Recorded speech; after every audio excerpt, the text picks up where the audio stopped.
Boys, I was gonna make this video if Izzy became champion again, of how long his title run is gonna be, but DDP got it done last Saturday, so how long is Dricus Du Plessis' title run gonna be? Where is he gonna end up on the list of champions at middleweight? Right now, let's just quickly run through every single middleweight champion, starting with Evan Tanner. You know, the very first one, 1971. I believe he didn't get a title defense. I believe he lost straight away to the next guy, Marilla Bustamante. I believe he lost like literally a few months after that. Then moving into Rich Franklin, we have to start seeing where does Dricus, his wins, line up with these guys. In my opinion, he's already higher than someone like a Rich Franklin. Rich Franklin then lost to Anderson Silva. Anderson Silva, number 1 or 2, debatable with Izzy right now. Silva lost to Chris Weidman. I think you have to put Dricus over Chris Weidman right now. With the wins he has, we're going to go over that soon. Chris Weidman then lost to Luke Rockhold. Again, you have to put Dricus over someone like a Luke Rockhold. Luke Rockhold, of course, lost to Bisping. I don't know if you put him over someone like a Bisping, to be honest. Maybe you do. But Bisping has like a win over Silva. I don't know. Maybe I would say he's about even with someone like a Bisping right now. So right now in my list, I'm gonna put, maybe it's just recency bias. No, I'm gonna put Anderson Silva, Israel Adesanya, Robert Whittaker, Bisping, and Dricus Du Plessis. That's my ranking right now for the middleweight champions. But trust, Dricus, a few title defenses can easily get up there with someone even like an Israel. I don't think it'll be that long if he keeps winning that we'll say, yeah, you know, he's someone on an even level of Izzy. But let's just run through this guy's career in the UFC. So he got into the UFC October 10th, 2020. First round KO over Marcus Perez. Marcus Perez not even in the UFC anymore, so who really cares? Moving down, he beat Trevin Giles. Trevin Giles still in the UFC. He's on 2-fight losing streak though, unfortunately. You know, ever since he fought Dricus, he's lost 2 fights, won 2 fights, lost 2 fights. Not looking too good for the boy Trevin Giles. He also knocked out Trevin Giles. This is in the second round. Then Brad Tavares, everybody fights Brad Tavares, went to full decision. Brad Tavares fighting Jung Young Park in October. And yeah, you know, not the greatest resume. Brad Tavares, win one, lose one type of fighter. Then, big step up in competition. He fought Darren Till. I believe this is also Darren Till's last fight in the UFC. It was 3-fight losing streak. Darren Till had moments in this fight, but ended up losing by submission. And pretty much every fight from the Darren Till fight and up is what has really built Dricus into the fighter he is. Moving up, Derek Brunson, TKO. I believe someone threw in the towel for Derek Brunson. I could be wrong, but I'm pretty sure that's what happened. This was also Derek Brunson's last fight in the UFC. And Brunson, you know, it wasn't like Brunson was a can. He did have some good names. He's fought and beat Kevin Holland. Edmund Shabazian was the first one to really fraud check him. Lyoto Machida, Uriah Hall. You know, he has some good names on his resume, but when he came to the top of the top, like Robert Whittaker, Anderson Silva, Israel Adesanya, Jared Cannonier, he lost to those guys. Then probably his best win to date, other than the Izzy. Honestly, his last 3 fights put him so high up in that middleweight, you know, championship level. He beat and knocked out Robert Whittaker in the second round. Then got his title shot against Sean Strickland, extremely close, split decision. Then just the other weekend submitted Israel Adesanya, the only man in the world to ever finish both Robert Whittaker and Israel Adesanya. And yeah, his last loss was back in 2018, back in KSW, you know, he got KO finished. And then after that, 2014, he got submitted by guillotine choke. But ever since then, this man's been on a tear. So let's quickly go through the entire middleweight division and see, you know, how long is this boy going to be champion for? Because to be honest, I don't think it's going to take long. Right now, I have him Bisping level. Let's see what it takes for him, or even if I think he can get to that Israel Adesanya level. Do I think he'll get to an Anderson Silva level? No, I think it's going to be very hard for anyone to get to that level of Anderson Silva in this division. But right now, it's either going to be like a Sean Strickland, or like what I said in my video yesterday where I'm predicting every single fight next for these guys. I think if Chimaev gets past Whittaker, they're going to do Chimaev. But let's go through Sean Strickland. You know, he's already defended the belt once over Izzy.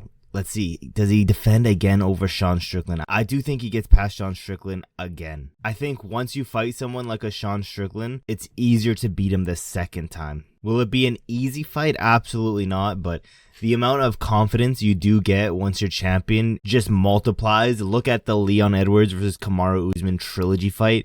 Leon Edwards looked way better in that trilogy fight than in the first and second fight. I think that's what's going to happen in the rematch for Sean Strickland. Right there, that's 2 title defenses. And then even going into the Chimaev fight, it's hard to pick right now because it's been so long since we've seen Chimaev.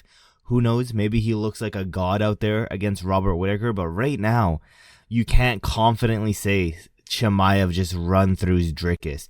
Dricus is a pretty stylistic nightmare for Chimaev. You know, someone who does have the wrestling, someone who's big for the division, someone who can stuff the takedowns, someone who, yeah, he looks like he's gassed all the time, but does have good cardio. So to be honest, right now, if we go from past fights, Dricus' last fight compared to Chimaev's last fight, how they looked, I think Dricus beats that version of Chimaev. So right there, let's see, those are his next 2 fights.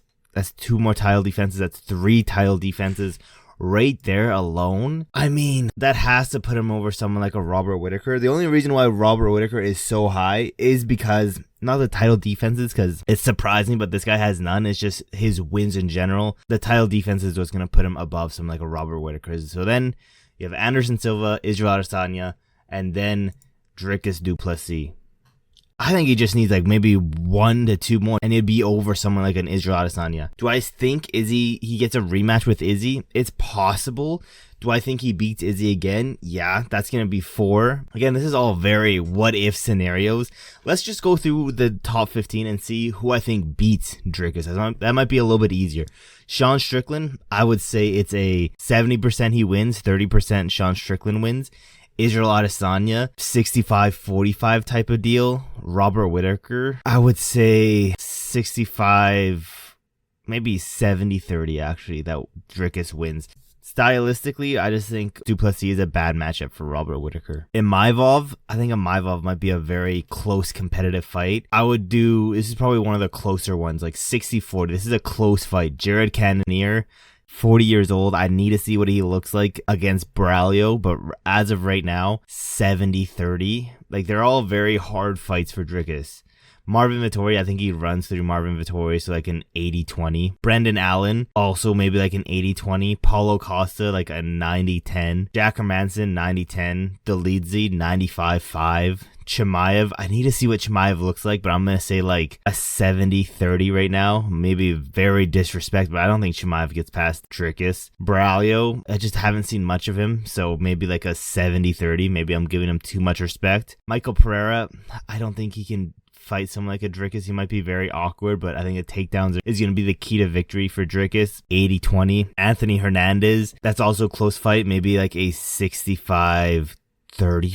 And then Chris Curtis, 90-10. But yeah, the middleweight division, it's going to be hard for Dricus to continuously win. There are some very hard matchups, but to be honest, I don't know anyone who I can confidently say that, yeah, this guy, I would favor this guy to beat Dricus. But going to light heavyweight, if Alex Pereira comes down to middleweight, I might have to pick Dricus again. You know, the weight cut is huge for Alex Pereira. We already saw that Israel, someone that has, let's be real, for middleweight, he doesn't have that much power. Israel Adesanya was able to spark out Alex Pereira. And not even that, the power difference, yes, 100% Alex can catch Dricus. We saw him just run forward face first over Adesanya. Best believe Alex can catch him. But first you have to worry about is the chin of Alex Pereira. You have to take that into consideration. Next you have to take in the takedowns. Okay, then you have to take into consideration the cardio. There's more way Dricus wins than Alex wins, you know? Yes, you always have that pocket shotgun of a left hook to take down Dricus, but I would have to favor Dricus, but this is that's probably one of the closer fights just because that one-shot knockout ability. So I would have to say like 60-40. But if Dricus goes up to light heavyweight, it changes completely. I would favor Pereira like 70% to win, Dricus 30%. But yeah, let me know in the comments below. Who do you think beats Dricus Du Plessis, especially in that middleweight division? I'm going to quickly go through my predictions on what's going to happen. So, Dricus Du Plessis, I think his next fight's going to be Chimaev. I think he gets past Chimaev. In the background, we're going to see Sean Strickland, Israel Adesanya. I think Adesanya is going to get that one back. Then we're going to see Du Plessis versus Adesanya 2. I think Dricus gets it done again. Then after that, we might see something like, I don't know, because I want to say a Robert Whittaker can get a few wins in the background during that. And we might see Dricus versus Robert. But that'd be so many rematches. maybe they do. Maybe we see a Braulio, a Michael Pereira type of fight. To be honest, it's hard to see who fights Dricus after that. But yeah, once it's all said and done, to be honest, I think Dricus will be the close second, maybe third best middleweight in the world ever. I think it's going to be Anderson Silva, Israel Adesanya, and then right behind him, I think it's going to be Dricus Du Plessis. But to be honest, I could also see him passing Israel Adesanya, just recency bias type of thing. But let me know in the comments below, who's going to be Dricus Du Plessis? Who's next for Dricus Du Plessis? If you guys can, give me his next 5 opponents. I tried to. I can only see his next 2 to 3, to be honest. But let me know in the comments below. Your boy's on that goal to get to 1,000 subscribers. So if you have not yet, leave a like on this video and subscribe with those post notifications turned on so you never miss any of these new videos. And yeah, boys, we've been yapping for a minute. There's really not that much else left to say, except for I will see you guys in my next video.